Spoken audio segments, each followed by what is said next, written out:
Hello नमस्कार दोस्तों, सभी का आज की अपनी कक्षा 10 की गणित की क्लास में स्वागत है। दोस्तों हम आज क्या पढ़ेंगे। हमने दोस्तों जो प्रश्नमाला 11.3 थी उसका 1 से 4 तक के प्रश्न हमने पीछे की वीडियो में हल कर लिए हैं और आज हम आगे के प्रश्न हल करेंगे। तो दोस्तों हम क्लास को शुरू करें उससे पहले दोस्तों कक्षा 10 के जो छात्र हैं वो किताब, रफ रजिस्टर व पेन लेकर के बैठ जाए और हम हर प्रश्न एक क्रमवाइज प्रश्न हल करेंगे।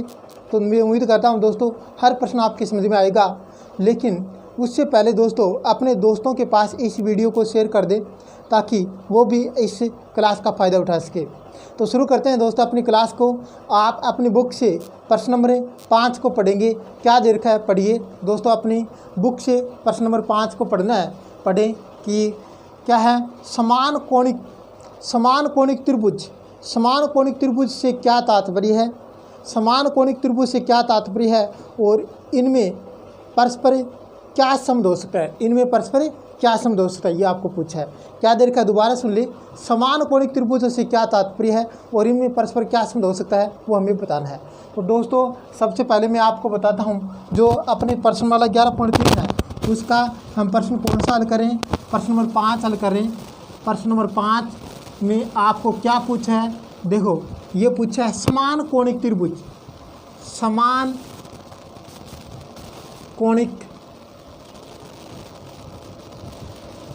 कोणिक त्रिभुज से क्या तात्पर्य है, यानी समान कोणिक त्रिभुज की पहले तो हम परिभाषा आपको बताएंगे, फिर इसमें क्या संबंध है वो और आपको देखना। समान कोणिक त्रिभुज, तो दोस्तों सुन ले एक बार, वे दो त्रिभुज जिनके संगत कोण यानी संगत कोण समान हो तो उन दोनों त्रिभुजों को समान कोणिक त्रिभुज कहेंगे। हम क्या कहेंगे, समान कोणिक त्रिभुज कहेंगे। यानी वे दो या दो से अधिक त्रिभुज जिनके संगत कोण समान हो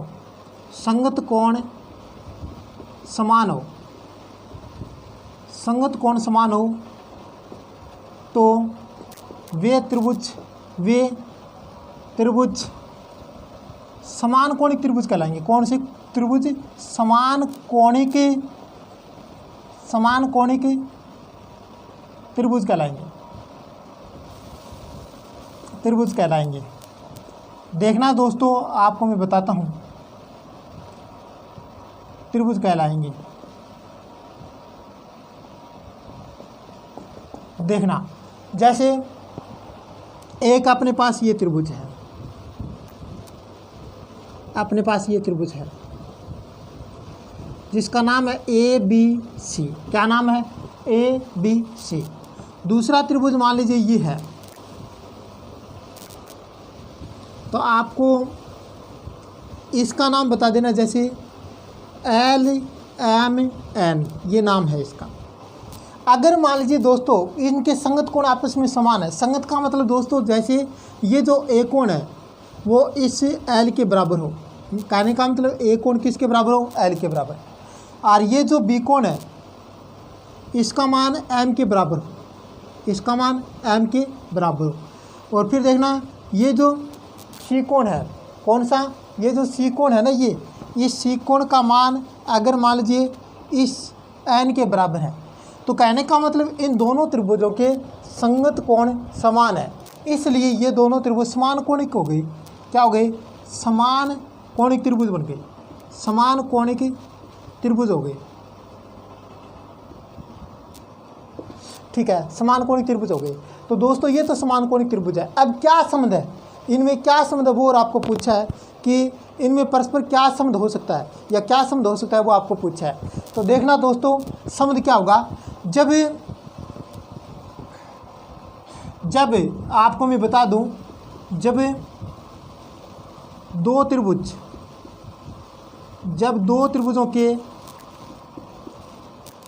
त्रिभुजों के संगत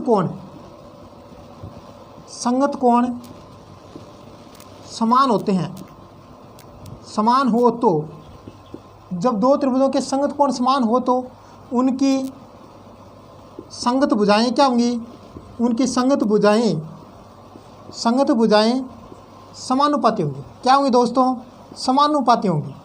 संगत भुजाएं समानुपाती होंगी तथा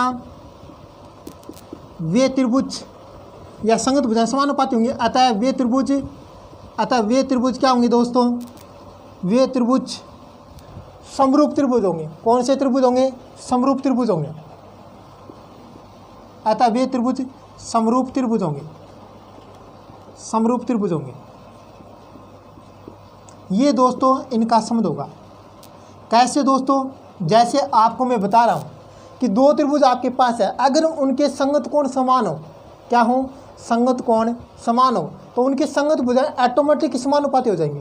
और संगत भुजाएं अगर समानुपाती हो जाएंगी तो वो दोनों त्रिभुज दो शर्त पूरी कर रहे हैं, इसलिए वो दोनों त्रिभुज समरूप त्रिभुज कहलाएंगे। क्या कहलाएंगे, समरूप त्रिभुज कहलाएंगे। इसलिए दोस्तों हमारा जो ये 5 नंबर प्रश्न है वो आप इस तरह से हल कर लोगे। क्या है, समान कोणीय त्रिभुज। पहले जो समान कोणीय त्रिभुज की आपने परिभाषा पढ़ ली है, उसके बाद इनका संबंध क्या होगा, तो वे संबंध यही है कि वो दोनों त्रिभुज क्या होंगे, समरूप होंगे। अब चलते हैं दोस्तों अगले क्वेश्चन की ओर। जो इस प्रश्नमाला जो अपनी 11.3 है उसमें हम अगला प्रश्न कर रहे हैं, प्रश्न नंबर 6 है, उसको हल करेंगे। तो दोस्तों आप अपनी बुक से अभी इस प्रश्न को पढ़ लें, क्या दे रखा है और क्या हमें करना है। पढ़ें, पढ़ करके देखें क्या दे रखा है अपने प्रश्न नंबर 6 में। देखना, ये अपना प्रश्न नंबर 6 है, इसको देखना है आपको कि देखो मैं पढ़ रहा हूँ इस प्रश्न को कि निम्न दिए गए त्रिभुजों की आकृतियों में से समरूप त्रिभुजों को युग्म का चयन कीजिए और उन्हें समरूप होने की सांकेतिक भाषा में लिखिए। आपको क्या है, ये त्रिभुज देखे हैं, 8 त्रिभुज देखे हैं और आपको ये बताना है कि कौन कौन त्रिभुज समरूप हैं और फिर समरूप हैं तो उनको सांकेतिक भाषा में लिखना है आपको। तो देखना दोस्तों, आप अपनी आकृति अपनी बुक से देखेंगे क्या है। पहली आकृति में देखिए ABC अपने पास त्रिभुज दे रखा है। ABC पहला जो त्रिभुज है ABC क्या है, इसमें देखिए A कोण है वो 40 डिग्री है, B कोण है वो 60 डिग्री है और C कोण है वो 80 डिग्री है। अब ऐसा कोई और त्रिभुज आपको दिखाई दे रहा है क्या, देखिए आपको 8 नंबर त्रिभुज से समझ देखना है। जैसे एक नंबर त्रिभुज और 8 नंबर त्रिभुज दोनों को ध्यान से देखना है, दोनों के संगत कोण समान दिखाई दे रहे हैं आपको। मैं आपको यहाँ बता रहा हूँ, देखना हम 1 नंबर त्रिभुज ले रहे हैं, 1 नंबर त्रिभुज और 8 नंबर त्रिभुज। ये देखिए अपना 1 नंबर त्रिभुज ये है A B और C, यहाँ दे रखा है 40 डिग्री, ये कोण है 40 डिग्री और फिर है यहाँ B है वो 60 डिग्री दे रखा है और C है वो कितना दे रखा है, देखना 80 डिग्री दे रखा है। कितना डिग्री दे रखा है, 80 डिग्री। अब इसी प्रकार ये 1 नंबर और इसके साथ आपको 8 नंबर देखिए, 8 नंबर में आपको PQR जो त्रिभुज दे रखा है उसमें ध्यान से देखना है। ये ऐसा त्रिभुज है, ये 8 नंबर त्रिभुज है दोस्तों, 8 नंबर त्रिभुज। मैं ऐसे इसको पलट के बना रहा हूँ, जैसे Q ऊपर कर रहा हूँ क्योंकि Q है ना वो 40 डिग्री है तो 40 डिग्री। फिर देखना B 60 डिग्री है तो 60 डिग्री इसमें कौन सा है, P है तो P यहाँ लिख रहा हूँ, ये 60 डिग्री। और फिर देखना इसमें आपको दे रखा है R है, यहाँ R है वो 80 डिग्री दे रखा है, R है वो कितना दे रखा है, 80 डिग्री दे रखा है। अब ध्यान दीजिए दोस्तों, आपको बताना है कि ये किस प्रकार से यानी समरूप है, कैसे हैं ये बताना है। देखना दोस्तों, इधर तो लिख रहे हैं त्रिभुज ABC और इधर लिख रहे हैं त्रिभुज QPR। त्रिभुज QPR में दोनों को देखिए ध्यान से। आपको इसका एक कोण है वो इसका Q के बराबर है, इसके Q के बराबर है। क्यों है दोस्तों, क्योंकि प्रत्येक कोण कितने डिग्री का है, प्रत्येक कोण आपको दे रखा है 40 डिग्री। कितना डिग्री, प्रत्येक कोण 40 डिग्री है। उसके बाद देखना दोस्तों, इसका B कोण और इसका Q कोण, P कोण, इसका कोण B और इसका कोण है वो P है, इसका पहले Q था। अब देखना ये दोनों बराबर हैं, क्यों है दोस्तों, प्रत्येक 60 डिग्री का कोण है या प्रत्येक कोण 60 डिग्री है।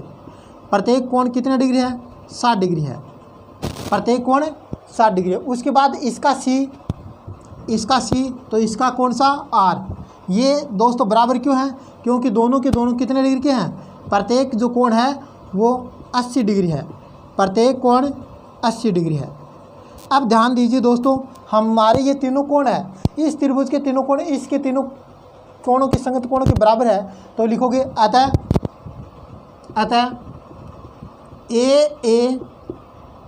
ए समरूपता के नियम से, कौन से नियम से?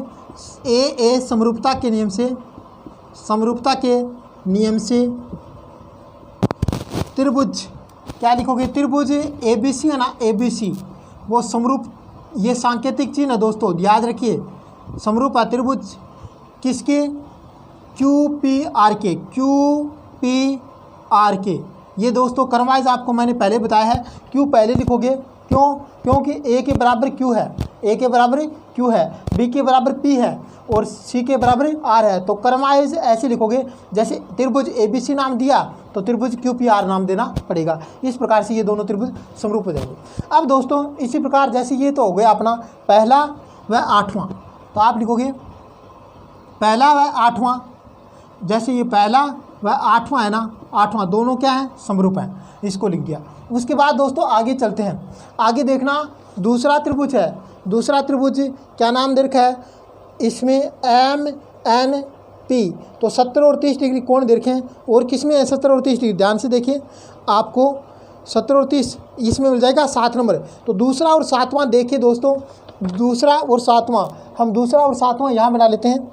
जैसे ये है दूसरा जो कोण है वो ये है MNP है। तो ये है, दोनों त्रिभुज बना लेता हूँ मैं यहाँ पे, दूसरा और सातवां। ये दूसरा है और ये सातवां है। इन दोनों को ध्यान से देखना है दोस्तों। M N और P, यहाँ देखा है MNP का मतलब M है वो 70 डिग्री है, ये 70 डिग्री है और ये 30 डिग्री है। और इधर देखना ये सातवां है, तो इसमें देखो जो Z है वो 70 डिग्री है, तो ये 70 डिग्री यहाँ लिख दें, Z 70 डिग्री है। और Y है, ये Y 30 डिग्री है, Y 30 डिग्री। फिर बच गया कौन? X बच गया, इसका मान आपको नहीं दिया है। तो देखना दोस्तों, इन दोनों त्रिभुजों को ध्यान से देखना है कि एक तरफ तो लिखेंगे त्रिभुज MNP व दूसरा त्रिभुज लिखेंगे त्रिभुज ZXY, ऐसे लिख देना है। अब देखना इन दोनों में ध्यान से देखिए, इसका जो कोण M है और इसका कोण Z है, कोण M और कोण Z दोनों क्या है दोस्तों? बराबर है। क्यों है? दोनों के दोनों 70 डिग्री के हैं। प्रत्येक कोण कितने डिग्री का है? प्रत्येक कोण 70 डिग्री है। कितना डिग्री है? 70 डिग्री है। अब दोस्तों आगे देखना, इसका कोण P है और इसका कोण Y है। कोण P के बराबर कोण Y है। क्यों है दोस्तों? क्योंकि प्रत्येक कोण कितने डिग्री का है? प्रत्येक कोण 30 डिग्री का है। कितने डिग्री का? 30 डिग्री का है। तो लिखोगे अपने पास इन दोनों त्रिभुजों के दो संगत कोण बराबर हैं, दो संगत कोण बराबर हैं। तो लिखोगे अतः ए समरूपता के नियम से, यानी एंगल या कोण समरूपता के नियम से त्रिभुज ये जो है कौन सा? MNP समरूप हो जाएगा। किसके हो जाएगा दोस्तों? आपको मैंने पहले बताया कि संगत कोण सही लिखोगे। जैसे इसमें M पहले आया तो इसमें Z पहले आएगा, Z इसमें N 2 नंबर पे आया तो इसमें X, फिर इसमें Y P 3 नंबर पर, इसमें Y 3 नंबर पे। तो ये दोनों कोण समरूप हो जाएंगे। इस प्रकार से दोस्तों ये लिख देना। उसके बाद दोस्तों आगे चलते हैं। आगे आपको देखा कौन सा है, ध्यान से देखिए, ये साफ करें, ये साफ करते हैं। और फिर आगे अपना जो क्वेश्चन है उसमें देखिए कौन से 4 आकृति और बच गए, उनमें कौन से जो त्रिभुज है वो आपस में समरूप है, वो और देख लेना है। क्या है देख लें, आप भी देख लें दोस्तों, कौन से समरूप हो सकते हैं आगे।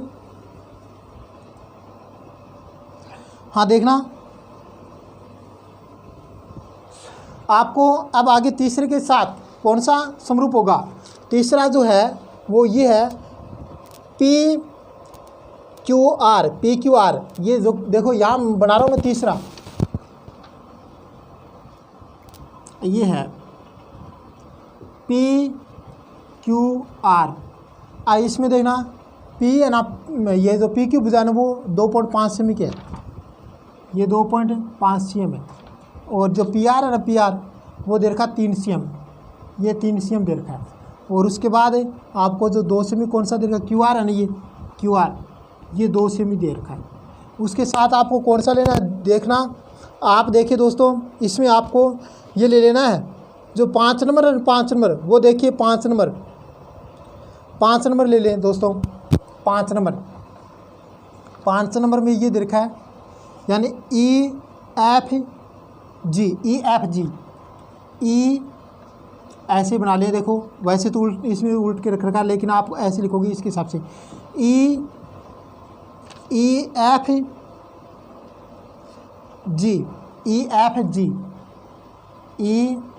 एफ और जी।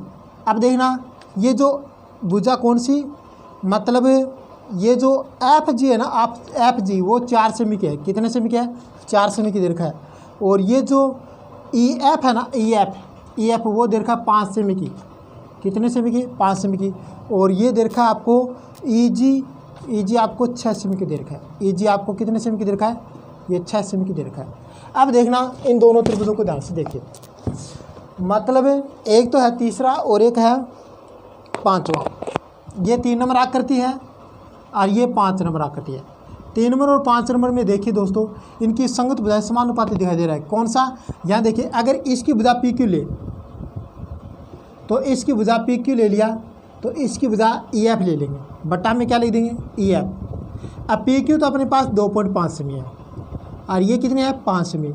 अगर पॉइंट हटाएंगे तो ये 25 और ये पॉइंट 50 हो जाएंगे। ठीक है, 10 से गुणा करेंगे तो ये 25 हो जाएंगे, ये 50 हो जाएंगे। अब काटेंगे तो दोस्तों 25 से कम 25 और 25 दूनी 50, क्या गया, 1/2 आ गया। क्या गया, 1/2 आ गया। अब दोस्तों इसकी भुजा क्यू आर ले रहे हैं और इसकी भुजा एफ जी ले रहे हैं, एफ जी।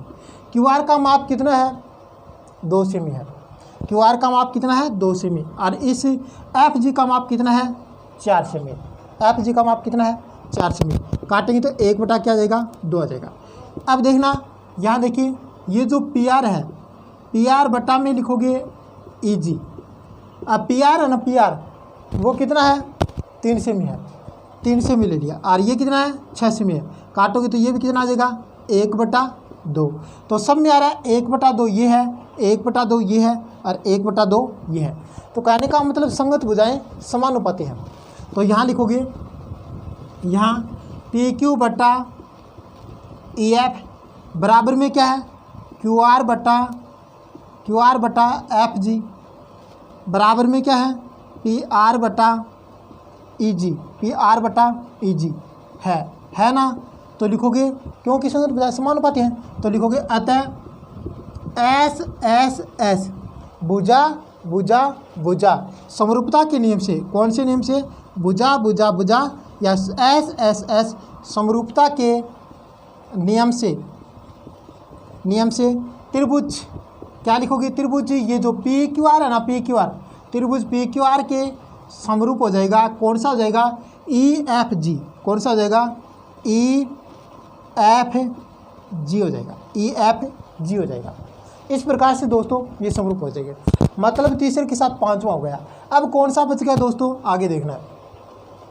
4 नंबर है वो किसके साथ होगा, 4 नंबर जो आकृति है, ये देखिए 4 नंबर, तो ये बना रहा हूँ मैं 4 नंबर दे रखा है। इसमें 4 नंबर जो आकृति है, ये 4 नंबर आकृति ले रहे हैं। यहाँ दे रखा है ई एफ और जी, ये 80 डिग्री का कोण दे रखा है, 80 डिग्री का। और ये 5 सेमी दे रखा है और ये दे रखा है 6 सेमी। ये 5 सेमी है, ये 6 सेमी है। अब इसके साथ कौन सा लेंगे, कौन सा देखना, ये 80 डिग्री वाला बच गया ना, 6 नंबर। तो ये तो है अपना 4 नंबर और इसके साथ 6 नंबर आकृति ले लें। 6 नंबर आकृति में आप इसी प्रकार से एक त्रिभुज बना लेंगे, जैसे ये बना लिया सेम ऐसा सही। यहाँ देखना, इसमें आपको 80 डिग्री कोण, ये एफ है तो इसमें 80 डिग्री कोण कौन सा है, एम है ना, वो 80 डिग्री कोण दे रखा है। और फिर देखना एम 80 डिग्री का दे रखा है। और फिर ये जो एम एल भुजा है ना, वो दे रखा है 3 सेमी। ml भुजा 3 सेमी, ml ये जो भुजा है ना वो 3 सेमी दे रखा है, और फिर ml 3 सेमी दे दिया, और mn ना mn वो 2.5 सेमी है, यहाँ n रख देंगे, mn है ना वो 2.5 सेमी दे रखा है। तो देखिए दोस्तों इन दोनों के प्रश्न कि देखना ये साफ कर देते हैं। यहाँ देखिए इसका एक तरफ तो लिखेंगे त्रिभुज ई, या ऐसे लिखोगे त्रिभुज त्रिभुज ई एफ जी, वह त्रिभुज इधर लिखेंगे कौन सा, जैसे ई एफ जी लिखा है तो इसमें लिखोगे एन एम एल, इनमें दोनों में ध्यान से देखिए। आप मुझे बताइए इसका जो कोण ई एफ है वो 80 डिग्री का है, तो इसका कौन सा कोण एम है वो 80 डिग्री का है। इसका तो एफ है वो 80 डिग्री का है, और इसका एम है वो 80 डिग्री का है। आगे लिख दोगे प्रत्येक कोण 80 डिग्री है। कितना डिग्री है? 80 डिग्री। उसके बाद देखना दोस्तों इसकी भुजा ये जो है एफ ई,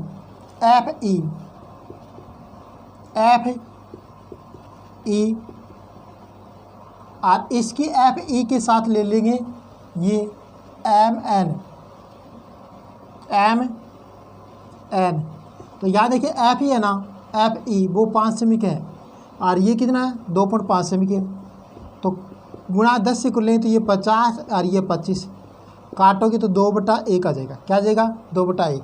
इसी प्रकार देखना दोस्तों ये ले लें, इसकी तो जी एफ ले लिया, जी एफ है, और चलो यहाँ लिख देता हूँ, इसकी जी एफ आ गया, और इसकी एम एल आ गया, एम एल। जी एफ कितना है? 6 सेमी है। कितना है? 6 सेमी। ये कितना है? 3 सेमी। तो ये काटोगे तो 2 कितना गया? 1। 2/1 ये है, 2/1 ये है। तो कहने का मतलब यहाँ ये हो गया कि एफ ई बटा एम एन बराबर में क्या हो गया? जी एफ बटा एम एन। कहने का मतलब ये दो भुजाएं समानुपाती हैं और एक बीच का कोण समान है। तो लिखोगे अतः, यहाँ लिख देता हूँ, अतः SAS समरूपता के नियम से, SAS समरूपता के नियम से त्रिभुज क्या लिखोगे? EFG समरूप हो जाएगा त्रिभुज कौन से के? MNL के। या फिर देखो हाँ EFG लिखा है ना, तो NML के, ये इस प्रकार से समरूप हो जाएगा। सांकेतिक भाषा में आपको लिखना है। इस प्रकार से दोस्तों आज हमने क्या पढ़ा है? 5 नंबर क्वेश्चन और 6 नंबर क्वेश्चन, 2 क्वेश्चन हल कर लिए हैं, और दोनों क्वेश्चन सरल हैं। आप करोगे क्योंकि ये थोड़ा सा लंबा हो गया, मैंने इस पूरा करवाया है, वीडियो काफ़ी लंबा हो जाएगा। इसलिए दोस्तों आज के लिए इतना ही, और आगे का वीडियो हम कल बनाएंगे, आगे के प्रश्न हम कल हल करेंगे। आज के लिए दोस्तों इतना ही। थैंक यू दोस्तों।